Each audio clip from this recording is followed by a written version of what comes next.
Another set of legacies involves human capital, and that is the skill set that the residents of a host city developed during the time of the Olympics or in preparation for the Olympics. And often this is invisible, so you don't really know that their skill set has evolved.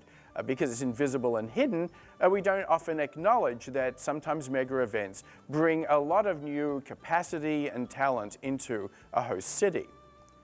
So the new capacity that a host city has could involve international tourism and the ability to deal with the specific needs of an international clientele, of dealing with tourists familiar with different languages, needing different types of food, needing a different type of environment.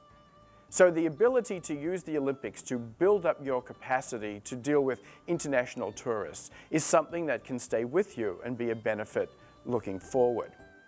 The ability to work at multiple global levels in terms of, say, legal contracts or multilingual legal contracts, where agreements can now be conducted between people in different countries, different organizations, because the mega event has brought so much experience and practice to local firms when it comes to how they conduct their business. Capacity also shows up as proof that a city can host a mega event. So frequently cities claim mega events to get further mega events. You have a World's Fair to justify an Olympics. You have an Olympics to justify a World's Fair. You have smaller events to justify larger events. So you can use the event as proof that you can handle future things. Sochi will be able to point to its Olympic experience to claim it has the capacity and ability to be an effective host for FIFA World Cup events in 2018. As these skills are developed, however, we have to ask where they end up. Do visiting experts come, work for a brief period, then leave? So there's no net advantage to the host city. Or it could be that the residents of the host cities participate in training programs and maintain their skill level after the event. This can even be simple things. The city of Shanghai during Expo 2010 went out of its way to train taxi drivers in multiple languages.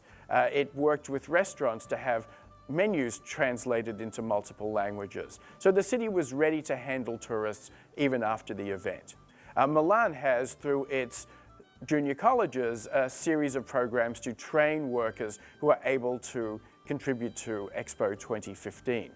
So cities can see the event as a way to build the talent, the human capacity of its residents, and this talent is something that hopefully will stay.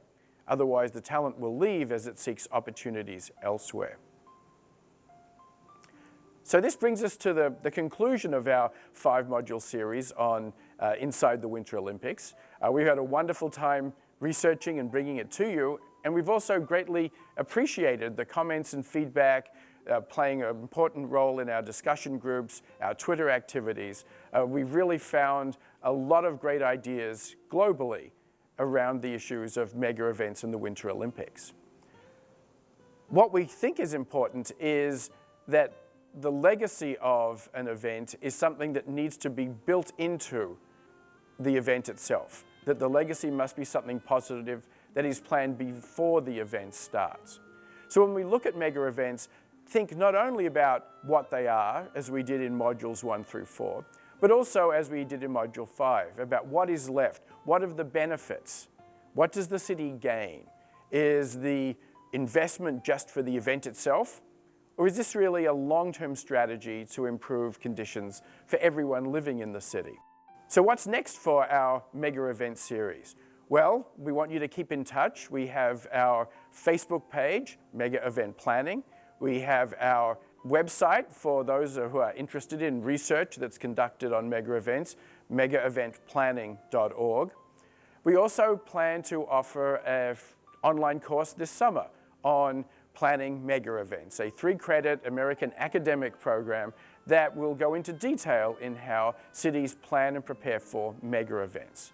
Finally, we hope we can welcome you to our next presentation when we offer a MOOC in a couple of months that will focus on FIFA World Cup.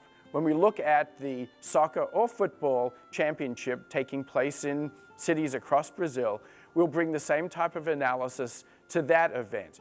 We look at the motivations, issues and legacies of World Cup 2014 in Brazil.